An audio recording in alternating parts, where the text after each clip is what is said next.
আসসালামু আলাইকুম ওরহমতুল্লাহি বারাকাতুহু। বিসমিল্লাহির রহমানির রহিম। আলহামদুলিল্লাহি রাব্বিল আলামিন ওয়াসসালাতু ওয়াসসালামু আলা আশরাফিল আমবিয়াই ওয়া মুরসালিন নাবিয়্যিনা মুহাম্মদ ওয়া আলিহি ওয়া আসহাবিহি আজমাইন, আম্মা বাদ।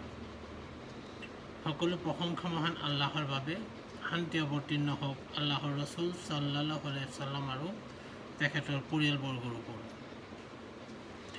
আখিৰাতৰ বাবে চিন্তা কৰোঁ আহক। এইলানি আলোচনাত আজি আলোচনা কৰিব বিচাৰিছোঁ ইছলামক বিকৃত কৰিব বিচৰা বিষয়ে। আজি বহুত দিনৰ মূৰত আপোনালোকৰ মাজলৈ লাইভ হৈ আহিছোঁ। আচলতে কিতাপ এখন প্ৰণয়নৰ কামত ব্যস্ত হৈ থকাৰ বাবে আখিৰাতৰ বাবে চিন্তা কৰোঁ আহক নামৰ নিয়মিত ইছলামিক আলোচনাৰ শিতানত আপোনালোকৰ মাজলৈ আহিব পৰা নাই। আমাৰ আমল ইবাদত বিনষ্ট হোৱাৰ মূল দুটা কাৰণ হ'ল শিৰ্ক আৰু বিদাত। অধিকাংশ মুছলমানৰ এই দুটা বিষয়ত জ্ঞান সীমিত। অসমীয়া মুছলমান সমাজৰ লোকে শিৰ্ক আৰু বিদাতৰ ওপৰত এক সম্যক জ্ঞান যাতে লাভ কৰিব পাৰে, সেই উদ্দেশ্যৰে এই কিতাপখন প্ৰণয়ন কৰা হৈছে। এতিয়াও কিছু কাম বাকী আছে। সকলোলৈকে দুৱাৰ আৰজ যাতে মহান আল্লাহে কামখিনি সোনকালে সম্পূৰ্ণ কৰাই কিতাপখন আপোনাৰ খবৰ হাতত তুলি দিয়াৰ তৌফিক দিয়ে। কিতাপখনৰ কামত লাগি থাকোঁতে হঠাৎ নেটত এটা ভিডিঅ' দেখা পালোঁ। ইছলামত দেৱ দেৱীৰ পূজা কৰিব পাৰে বুলি কৈ অতি দাম্ভিকতাৰে সকলোকে প্ৰত্যাহ্বান জনাই কৈছে কোনেও তেখেতক ভুল প্ৰমাণ কৰিব নোৱাৰে। তেওঁ প্ৰত্যাহ্বান জনাওঁতে আনকি মক্কাৰ ইমামকো সাঙুৰি লৈছে। কথা কোৱাৰ দাম্ভিকতা, অহংকাৰ আৰু তেওঁ ব্যৱহাৰ কৰা অমাৰ্জিত শব্দৰ বাবে তেওঁৰ নাম উচ্চাৰণ কৰি মোৰ মুখখনক মই অপবিত্ৰ কৰিব বিচৰা নাই। মূলতঃ উক্ত ভিডিঅ'ৰ বাবে কিতাপৰ কাম আধৰুৱা হিচাপে এৰি আপোনালোকৰ মাজলৈ আহিছোঁ। প্ৰথমে মই কিয়ামতৰ দুটা আলামতৰ বিষয়ে উল্লেখ কৰিব বিচাৰিছোঁ, যি দুটা বাস্তৱায়ন নোহোৱালৈকে কিয়ামত অনুষ্ঠিত নহয়। মুছলমান হিচাপে আমি সকলোৱে বিশ্বাস কৰোঁ যে কিয়ামত এদিন অনুষ্ঠিত হ'ব আৰু নিজৰ পাৰ্থিৱ কৰ্মফল অনুযায়ী পৰকালত জন্নত বা জহন্নাম লাভ কৰিব। ৰসুল সাল্লাল্লাহু আলাইহি সাল্লামে কিয়ামতৰ বহু আলামতৰ বিষয়ে কৈ গৈছে। তাৰে এটা হ'ল ৩০জন ভণ্ড আৰু মিছা নবীৰ আগমন। মুহাম্মদ সাল্লাল্লাহু আলাইহি সাল্লাম সৰ্বশেষ নবী আৰু ৰসুল। কিয়ামতৰ পূৰ্বে আৰু কোনো নবীৰ আগমন নঘটে, কিন্তু কিয়ামতৰ পূৰ্বে মুছলমানৰ ইমান নষ্ট কৰাৰ বাবে অনেকে মিছাকৈ নবুৱতৰ দাবী কৰিব, কোৰাণৰ অপব্যাখ্যা কৰিব আৰু নিজকে ইছলামৰ এজন অগাধ পণ্ডিত হিচাপে প্ৰচাৰ কৰিব। এই সম্পৰ্কত ৰসুল সাল্লাল্লাহু আলাইহি সাল্লামে উম্মতক সতৰ্ক কৰি কৈছে ৩০জন মিছা নবীৰ আগমন নোহোৱালৈকে কিয়ামত নহ'ব। তেওঁলোক আটায়ে নিজকে আল্লাহৰ ৰসুল বুলি দাবী কৰিব। সহিহ বুখাৰী হাদিছ নম্বৰ ৭১২১। ৰসুল সাল্লাল্লাহু আলাইহি সাল্লামে আকৌ কৈছে তেখেতৰ উম্মতৰ এটা দল মুশ্ৰিকসকলৰ লগত মিলিত হোৱাৰ পূৰ্বে আৰু তাহাঁতি মূৰ্তি পূজাত লিপ্ত হোৱাৰ পূৰ্বে কিয়ামত অনুষ্ঠিত নহয়। ৩০জন মিছলীয়াৰ আৱিৰ্ভাৱ হ'ব আৰু তেওঁলোকে নবুৱতৰ দাবী কৰিব। হাদিছ তিৰমিজি নম্বৰ 2219, 2220, মিছকাত শৰীফ হাদিছ নম্বৰ 5406। ৰসুল সাল্লাল্লাহু আলাইহি সাল্লামৰ উক্ত হাদিছ সত্য প্ৰমাণিত হৈ আহিছে, কাৰণ তেখেতৰ শেষ বয়সৰ সময়ত মুছাইলামা কাজ্জাব নামৰ এজন ব্যক্তিয়ে নবুৱত দাবী কৰিছিল।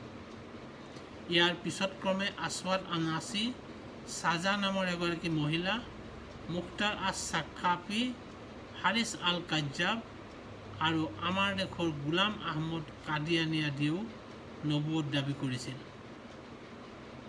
ভাৰতৰ বহু আলিম উলামা তথা ইমামে কাদিয়ানীক বিৰোধ কৰিছিল। এওঁলোকৰ ভিতৰত আল্লামা ছানাউল্লাহ অমৃতসৰীও আছিল।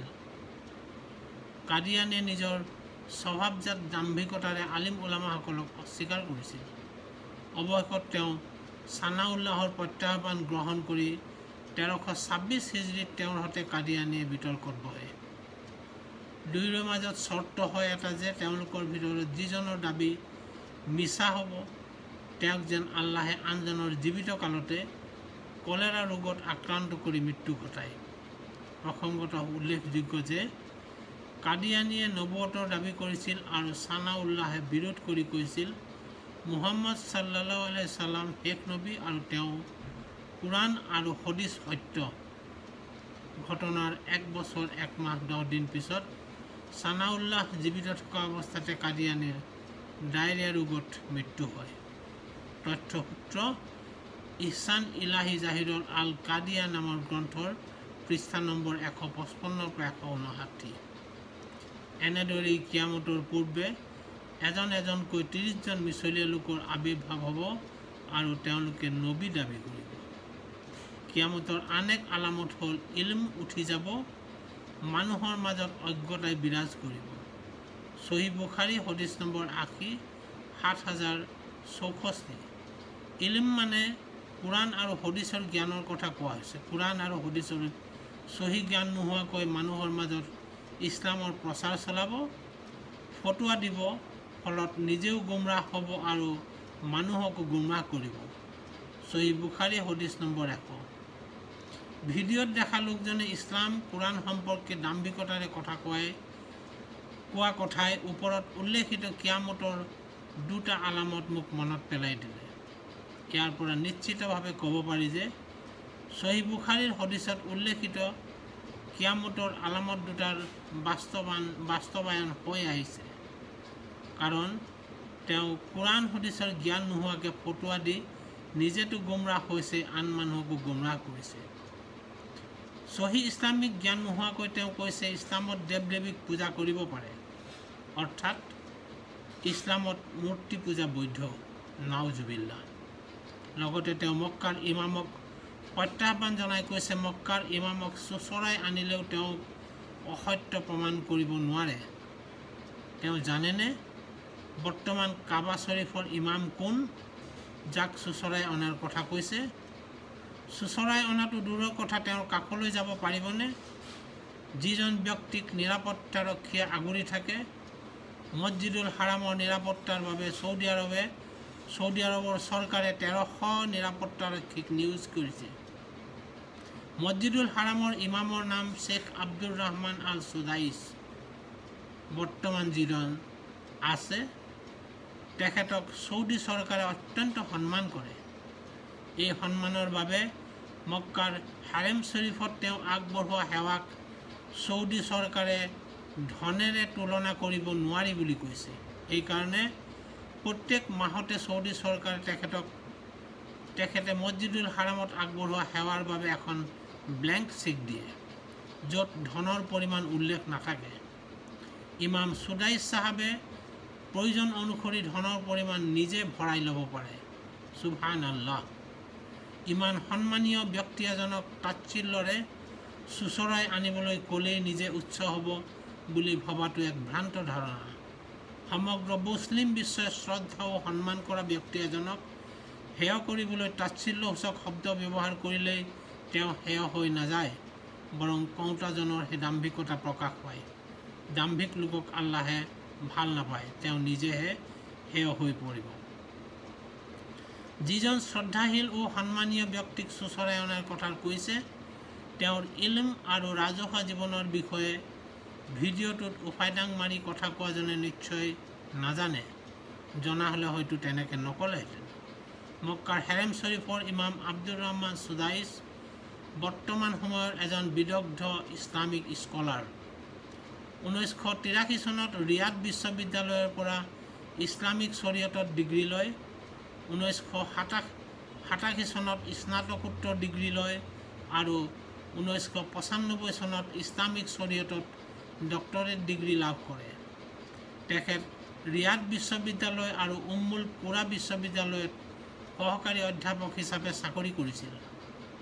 1984 চনৰ 23 মে তাৰিখে 24 বছৰ বয়সত মক্কাৰ মছজিদুল হাৰামত তেওঁ প্ৰথম আছৰৰ নামাজত ইমামতি কৰে। 2012 চনত মন্ত্ৰীৰ মৰ্যাদাৰে দুইটা মছজিদ অৰ্থাৎ মক্কাৰ মছজিদুল হাৰাম আৰু মদিনাৰ মছজিদে নববীৰ হেড হিচাপে তেওঁক নিযুক্ত কৰে। ইছলামত দেৱ দেৱীৰ পূজা বৈধ বুলি কৈ তেওঁ কুৰাণ মজিদৰ 79 নম্বৰ সূৰা নাজিয়াতৰ উদাহৰণ দিছে আৰু প্ৰত্যাহ্বান জনাইছে। ইয়ে প্ৰমাণ কৰে যে তেওঁৰ ইলম নাই, বেলেগে প্ৰমাণ কৰাৰ কোনো প্ৰয়োজন নাই, তেওঁ শূন্যতে গদা ঘূৰাই আছে। ইছলামৰ মূল ভেটিয়ে হ'ল আল্লাহৰ একত্ব, আল্লাহ এক, অদ্বিতীয়, তেওঁৰ কোনো অংশী নাই, কুল হুৱাল্লাহু আহাদ, এয়া আল্লাহৰ বাণী। গতিকে দেৱ দেৱীক পূজা কৰাটো আল্লাহৰ লগত তাহাঁতক অংশী কৰা আৰু এয়া প্ৰকাশ্য শিৰ্ক। সূৰা নাজিয়াতৰ জৰিয়তে দেৱ দেৱীক পূজা কৰিবলৈ কৈছে বুলি ক'লে কোনো বিবেকবান মুছলিম লোকে মানি নলয়। সূৰাটোৰ অৰ্থ বিকৃত কৰি ক'ব পাৰে, সেয়াও মানি ল'ব নোৱাৰি, কাৰণ কুৰাণত উল্লেখ কৰা আল্লাহৰ বাণীসমূহৰ অৰ্থ ব্যাখ্যা বিশ্লেষণ কৰাৰ বাবে মহান আল্লাহে একমাত্ৰ ৰসুল সাল্লাল্লাহু আলাইহি ওয়াসাল্লামকহে কৰ্তৃত্ব দিছে। সূৰা নাহাল আয়াত নম্বৰ 44। গতিকে ৰসুল সাল্লাল্লাহু আলাইহি ওয়াসাল্লামে কৰা কুৰাণৰ অৰ্থ ব্যাখ্যা তফছিৰহে আমি মানিব লাগিব, আনৰ ব্যাখ্যা গুমৰাহী বাদে আন একো নহয়। কোনোৱে ক'ব পাৰে আৰবী ভাষা শিকিলে কুৰাণৰ অৰ্থ বুজি পোৱা যাব, এয়াও মানি ল'ব নোৱাৰি। এই কাৰণেই যে চাহাবাসকলৰ মাতৃভাষা আৰবী, তথাপি তেওঁলোকে ৰসুল সাল্লাল্লাহু আলাইহি ওয়াসাল্লামৰ পৰাহে কুৰাণ বুজিছিল। মাতৃভাষা আৰবী বুলিয়ে তেওঁলোকে নিজে কোনোদিন ব্যাখ্যা কৰা নাছিল। এতিয়া আহোঁ সূৰা নাজিয়াতলৈ। সূৰাটোৰ অৰ্থৰ পৰা বুজা যায় ইয়াৰ বিষয়বস্তু কিয়ামত আৰু পৰকাল সম্পৰ্কে প্ৰমাণ দাঙি ধৰা, লগতে ৰসুল সাল্লাল্লাহু আলাইহি ওয়াসাল্লামক মিছা বুলি অমান্য কৰাৰ ভয়াৱহ পৰিণামৰ বিষয়ে সতৰ্ক কৰা হৈছে। আৰম্ভণিতে আল্লাহৰ আদেশত চলা ফেৰিস্তাসকলৰ শপত খাই কৈছে কিয়ামত হ'বই আৰু মানুহে পৰকালৰ ধাৰণা কৰিবই। কিয়ামতৰ আৰম্ভণি আৰু পুনৰুত্থানৰ বিষয়ে কোৱাৰ পিছত ফিৰাউনৰ কথা কৈছে, যি ফিৰাউনে নিজকে সৰ্বশ্ৰেষ্ঠ প্ৰভু বুলি দাবী কৰিছিল। 27 পৰা 36 নম্বৰ আয়াতত পৰকালৰ জীৱনৰ দলিল প্ৰমাণ উপস্থাপন কৰা হৈছে আৰু আমলনামা প্ৰদানৰ বিষয়ে উল্লেখ আছে। 47 পৰা 41 নম্বৰ আয়াতত প্ৰবৃত্তিক অনুসৰণৰ ভয়াৱহতা সম্পৰ্কে সতৰ্ক কৰি দিছে। অধিকাংশ লোকে নিজৰ প্ৰবৃত্তিক অগ্ৰাধিকাৰ দি জীৱন পৰিচালনা কৰে। এওঁলোকক প্ৰবৃত্তিৰ দাস বুলি কোৱা হয়। এওঁলোক গুৰুত্বপূৰ্ণ ইবাদতৰ প্ৰতি উদাসীন, প্ৰবৃত্তিৰ তাৰণাত পৰি হালাল হাৰামৰ বিধান তথা ন্যায় অন্যায় পাহৰি অবৈধভাৱে সম্পদ আহৰণ, প্ৰভাৱ প্ৰতিপত্তি আৰু ক্ষমতা লাভৰ বাবে ব্যস্ত হৈ থাকে। সৃষ্টিকৰ্তাক পাহৰি সকলো সময়তে জাকজমক ঐশ্বৰ্যত বিভোৰ হৈ থাকে। মানুহৰ দুটা বিপৰীতধৰ্মী প্ৰবৃত্তিৰ এটা হ'ল আল্লাহমুখী ভাল প্ৰবৃত্তি আৰু আনটো হ'ল কুপ্ৰবৃত্তি বা শয়তানী প্ৰবৃত্তি। কুপ্ৰবৃত্তিৰ অনুপ্ৰেৰণা যোগায় শয়তানে, লোভ লালসা, কামনা বাসনা মোহ আদিৰ জন্ম দিয়ে শয়তানে, আৰু এই কুপ্ৰবৃত্তিসমূহে মানুহক আল্লাহৰ পৰা দূৰলৈ আঁতৰাই নিয়ে, ফলত মানুহ দুজখত শাস্তি ভুগিবলগীয়া হয়। এই বিষয়ত মহান আল্লাহে প্ৰবৃত্তিৰ অনুসৰণৰ ভয়াৱহতা সম্পৰ্কে মানুহক সতৰ্ক কৰি দি কৈছে, জাহান্নামেই হ'ব তেওঁলোকৰ বাসস্থান। ভিডিঅ'ত দেখা লোকজনে মানুহক গুমৰাহ বনোৱাৰ আন এক উদাহৰণ হ'ল এজন ব্যক্তিয়ে তেওঁক সুন্নত বা খতনা সম্পৰ্কে সোধা এক প্ৰশ্নৰ উত্তৰত তেওঁ কৈছিল, ইয়াৰ কোনো বাধ্যবাধকতা নাই, নকৰিলেও একো নাই। এই কথা শুদ্ধ নহয়। যিসকল মুছলিম পিতামাতা বা অভিভাৱকৰ সুন্নত দিব লগা পুত্ৰ সন্তান আছে, তেওঁলোকে মন দি শুনা দৰকাৰ যে ধৰ্মীয় আৰু চিকিৎসাগত কাৰণত সুন্নত দিয়া হয়। জন্মৰ সপ্তম দিনা খতনা কৰা সুন্নত যদিও 7 বছৰ পূৰ্ণ হোৱাৰ পূৰ্বে খতনা কৰা অৱশ্যে জৰুৰী। ডাক্তৰী শাস্ত্ৰমতে জন্মৰ এসপ্তাহৰ পৰা 3 বছৰ বয়সৰ ভিতৰত খতনা কৰা উত্তম। খতনা বা সুন্নত মূলতে হ'ল হজৰত ইব্ৰাহিম আলাইহিছ সালাম আৰু তেওঁৰ পিছৰ নবীসকলৰ সুন্নত। আল্লাহৰ আদেশ পালন কৰি ইব্ৰাহিম আলাইহিছ সালামে 80 বছৰ বয়সত কাঠ মিস্ত্ৰীৰ এক সঁজুলিৰে নিজে নিজৰ সুন্নত বা খতনা কৰিছিল। সহি বুখাৰী হদিছ নম্বৰ 6298 আৰু সহি মুছলিম হদিছ নম্বৰ 2370। বিশ্বত ইব্ৰাহিম আলাইহিছ সালামে হ'ল প্ৰথম খতনা কৰা ব্যক্তি। ইবনে আল কাইমে কৈছে, খতনা বা সুন্নতৰ দ্বাৰা মহান আল্লাহে ইব্ৰাহিম আলাইহিছ সালামক পৰীক্ষা কৰিছিল। তেওঁ সেয়া নিখুঁতভাৱে কৰাৰ কাৰণে মহান আল্লাহে তেওঁক মানৱ জাতিৰ নেতা কৰিলে। ইব্ৰাহিম আলাইহিছ সালামৰ পিছত সকলো নবী ৰচুল পয়গম্বৰ আৰু তেওঁলোকৰ উম্মতসকলৰ মাজত খতনা বা সুন্নত কৰা প্ৰথা চলি আহিছে আৰু এতিয়াও চলি আছে। গতিকে দেখা যায় খতনা কৰিবলৈ আল্লাহৰ পৰা নিৰ্দেশ আহিছিল আৰু ইব্ৰাহিম আলাইহিছ সালাম আৰু তেওঁৰ পৰৱৰ্তী নবী তথা শেষ নবী মুহাম্মদ সাল্লাল্লাহু আলাইহি ওয়াসাল্লামক খতনা কৰিছে। মহান আল্লাহে কোৰাণত বহুবাৰ আল্লাহ আৰু ৰসুল সাল্লাল্লাহু আলাইহি ওয়াসাল্লামৰ আনুগত্যৰ কথা কৈছে। কোৰাণত ৰসুল সাল্লাল্লাহু আলাইহি ওয়াসাল্লামক আনুগত্যৰ কথা যিমানবাৰ উল্লেখ কৰিছে তাৰ ওপৰত বহু উলামাই মত দিছে যে ৰসুল সাল্লাল্লাহু আলাইহি ওয়াসাল্লামক আনুগত্য কৰাটো ফৰজ। আৰু সেইকাৰণেই কিছু উলামাই ক'ব খোজে যে খতনা কৰাটো ফৰজ। খতনাৰ শৰীয়ত বা ধৰ্মীয় নীতি হ'ল, খতনা হৈছে আল্লাহ ৰাব্বুল আলামিনৰ দ্বাৰা নিৰ্দেশিত সৌন্দৰ্য বৰ্ধনৰ অন্যতম আজ্ঞা, যিটো মহান আল্লাহে তেওঁৰ বান্দাসকলক বাহ্যিক আৰু অন্তৰ্নিহিত দুয়োটা দিশতে অৰ্থাৎ শাৰীৰিক আৰু আধ্যাত্মিকভাৱে সুন্দৰ কৰিবলৈ নিৰ্ধাৰণ কৰিছে। ই হৈছে ফিতৰা, মানুহৰ প্ৰকৃতিগত অৱস্থাৰ নিখুঁততা, যাৰ দ্বাৰা সৃষ্টি কৰিছিল, আৰু সেয়েহে খতনা হ'ল ইব্ৰাহিম আলাইহিছ সালামৰ ধৰ্মৰ বিশুদ্ধ একেশ্বৰবাদৰ নিখুঁততা। বিশুদ্ধ একেশ্বৰবাদৰ পূৰ্ণতা হিচাপে খতনা বা সুন্নতৰ উৎপত্তি তেতিয়াই হৈছিল যেতিয়া মহান আল্লাহে ইব্ৰাহিম আলাইহিছ সালামৰ লগত চুক্তি কৰি তেওঁক মানৱ জাতিৰ ইমাম বা নেতা বনোৱাৰ প্ৰতিশ্ৰুতি দিছিল। লগতে এয়াও প্ৰতিশ্ৰুতি দিছিল যে তেওঁ বহু লোকৰ পিতৃ হ'ব, বহু নবী আৰু ৰজা তেওঁৰ ঔৰসৰ পৰা সৃষ্টি হ'ব আৰু তেওঁৰ বংশধৰ বহুত হ'ব। সূৰা বাকাৰা আয়াত নম্বৰ 124। ইব্ৰাহিম আলাইহিছ সালাম আৰু তেওঁৰ বংশধৰসকলৰ মাজত এটা নিয়মৰ চিহ্ন তেওঁলোকৰ শৰীৰত স্পষ্টভাৱে চিলিকি থাকিব বুলি কয়। সেই নিয়ম হ'ল প্ৰতিজন নৱজাত পুৰুষক খতনা কৰা। ই হৈছে ইব্ৰাহিম আলাইহিছ সালামৰ ধৰ্মত প্ৰৱেশ কৰাৰ এক চিহ্ন। আৰু এইটো আয়াতৰ অৰ্থৰ ব্যাখ্যাৰ অনুকূলে সূৰা বাকাৰাৰ 138 নম্বৰ আয়াতত আল্লাহ ৰাব্বুল আলামিনে কৈছে, হে নবী, সিহঁতক আল্লাহৰ ৰঙেৰে ৰঞ্জিত হ'বলৈ কোৱা। আল্লাহৰ ৰঙতকৈ আন কাৰো ৰং উৎকৃষ্ট হ'ব পাৰে? আমি তেওঁৰে উপাসক। মহান আল্লাহে মুছলমানসকলৰ বাবে নিজৰ ৰীতি নিৰ্ধাৰণ কৰিছে আৰু যাৰ প্ৰতীক হৈছে খতনা বা সুন্নত। আল্লাহৰ ধৰ্ম হ'ল হানাফিয়া বা বিশুদ্ধ একেশ্বৰবাদ, যিয়ে আল্লাহৰ প্ৰতি জ্ঞান, ভালপোৱা আৰু আন্তৰিকতাৰে হৃদয়খন ভৰাই তোলে। একমাত্ৰ আল্লাহৰে ইবাদত কৰিব লাগে, তেখেতৰ লগত কাকো অংশী নকৰাকৈ বা কোনো সহযোগী নোহোৱাকৈ, শৰীৰত ফিত্ৰাহৰ বৈশিষ্ট্যৰ চিহ্নৰে। সেয়া হ'ল ক্ৰমে খতনা কৰা ইত্যাদি। গতিকে আল্লাহৰ ফিত্ৰাহ বিশুদ্ধ একেশ্বৰবাদত বিশ্বাসীসকলৰ অন্তৰত আৰু শৰীৰত প্ৰকাশ পায়। ইবনে আল কাইমৰ তুহফাত আল মৌদুদ বি আহকাম আল মৌদুদ গ্ৰন্থৰ পৃষ্ঠা নম্বৰ 351। খতনা বা সুন্নত স্বাস্থ্যৰ বাবেও উপকাৰী। ব্ৰিটেইনৰ ৰয়েল কলেজ অৱ চাৰ্জনৰ সদস্য তথা জেদ্দাৰ কিং আব্দুল আজিজ বিশ্ববিদ্যালয়ৰ King Fahd centre for medical ৰিচাৰ্চৰ ইছলামিক মেডিচিন বিভাগৰ পৰামৰ্শদাতা ডক্টৰ মোহাম্মদ আলী আল বাৰৰ দ্বাৰা ৰচিত আল খিতান গ্ৰন্থত কৈছে, নৱজাত ল'ৰাৰ জন্মৰ এমাহৰ ভিতৰত কৰা খতনা বা সুন্নতৰ পৰা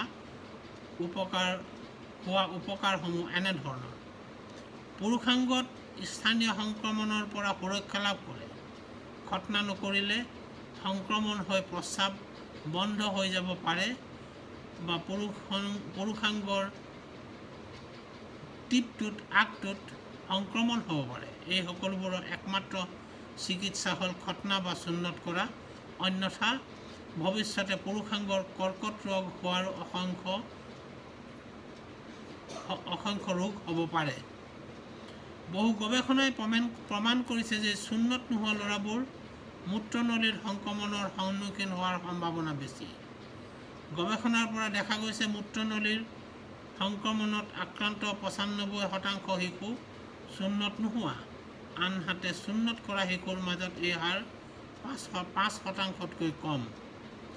শিশুৰ মূত্ৰনলীৰ সংক্ৰমণ কিছুমান ক্ষেত্ৰত গুৰুতৰ হয়। মূত্ৰনলীৰ সংক্ৰমণত আক্ৰান্ত ৮৮টা শিশুৰ ওপৰত কৰা অধ্যয়নত পাইছিল যে ৩৬% শিশুৰ বেক্টেৰিয়া একে। ইয়াৰে ৩জনৰ মেনিনজাইটিছ হয়, ২জনৰ বৃক্ক বিকল হয় আৰু সমগ্ৰ শৰীৰত বেক্টেৰিয়া বিয়পি পৰাৰ ফলত ২জনৰ মৃত্যু হয়। অধ্যয়নত পোৱা তথ্যমতে খতনা বা সুন্নত কৰা পুৰুষৰ মাজত লিংগৰ কৰ্কট প্ৰায় নাই। আমেৰিকা যুক্তৰাষ্ট্ৰত কৰা অধ্যয়নৰ তথ্য অনুযায়ী সুন্নত কৰা পুৰুষৰ লিংগৰ কৰ্কট ৰোগৰ হাৰ ০। যিহেতু আমেৰিকাৰ বেছিভাগ পুৰুষ সুন্নত কৰা, সেয়ে তাত পুৰুষাংগ কেঞ্চাৰৰ ৰোগী বছৰি ৭৫০ৰ পৰা ১০০০ৰ ভিতৰত পোৱা হয়। সুন্নত কৰা নোহোৱা হ'লে হয়তো এনে ৰোগীৰ সংখ্যা ৩০০০ৰ অধিক হ'লহেঁতেন। যিবোৰ দেশত ল'ৰাৰ সুন্নত নহয়, যেনে চীন, উগাণ্ডা, পৰ্টৰিকো আদি দেশত পুৰুষ কৰ্কট ৰোগীৰ ভিতৰত ১২ৰ পৰা ২২% লোক পুৰুষাংগৰ কৰ্কট ৰোগত আক্ৰান্ত। গৱেষকসকলে গৱেষণা কৰি পোৱা তথ্য অনুসৰি ব্যভিচাৰ, সমকামিতা আদিৰ বাবে হোৱা যৌন সংক্ৰমিত ৰোগ, বিশেষকৈ herpes, soft চাংক্ৰেছ, syphilis, gonorrhoea, Candida, যৌনাংগৰোফি আদি ৰোগ সুন্নত নকৰা পুৰুষৰ মাজত অধিক হাৰত বিয়পি পৰে। বহুতো আধুনিক অধ্যয়নে নিশ্চিত কৰিছে যে সুন্নত নোহোৱা লোকৰ তুলনাত সুন্নত হোৱা লোকৰ এইডছ ৰোগত আক্ৰান্ত হোৱাৰ সম্ভাৱনা অতিকে কম। গৱেষকসকলে লক্ষ্য কৰিছে যে সুন্নত নোহোৱা পুৰুষৰ পত্নীতকৈ সুন্নত কৰা পুৰুষৰ পত্নীৰ জৰায়ু কেঞ্চাৰ ৰোগ হোৱাৰ সম্ভাৱনা কম। এই আলোচনাৰ পৰা দেখা যায় ইছলাম ধৰ্মত দাখিল হ'বলৈ ল'ৰাক সুন্নত বা খতনা কৰাব লাগে। সেয়ে কিছুমান অঞ্চলত ইয়াক মুছলমানী কৰা বুলিও কোৱা হয়। ৪টা সুন্নত সকলো নবীয়ে আমল কৰিছিল, সেয়া হ'ল সুন্নতে খতনা, মিছৱাক, নিকাহ আৰু আঁতৰ লগোৱা। সন্তান অলপ বুজা হোৱাৰ আগতে খতনা দিব লাগে, পৰাপক্ষত ১০ বছৰ বয়সৰ পূৰ্বে। এয়া সন্তানক শিকাব লাগিব যে জন্ম হ'লেই মানুহ নহয়, মানুহ বনাব লাগে, হালাল হাৰাম শিকাব লাগে, ইছলামিক বিধি বিধান শিকাব লাগে। তাৰ ওপৰত আমল কৰিলেহে জন্নত লাভ কৰিব পৰা যাব ইনশাআল্লাহ। আমি সকলো এনেদৰে ভণ্ড বা ইছলামৰ মিছলীয়া প্ৰচাৰকসকলৰ পৰা বিৰত থকা উচিত আৰু মহান আল্লাহে আমাক সকলোকে যেন ইছলামক সঠিকভাৱে বুজাৰ আৰু সহি পদ্ধতিমতে আমল কৰাৰ তৌফিক দিয়ক। লগতে ইছলামক বিকৃত কৰিব বিচৰা লোকসকলৰ ভণ্ডামিৰ পৰা আমাক ৰক্ষা কৰক। আমিন।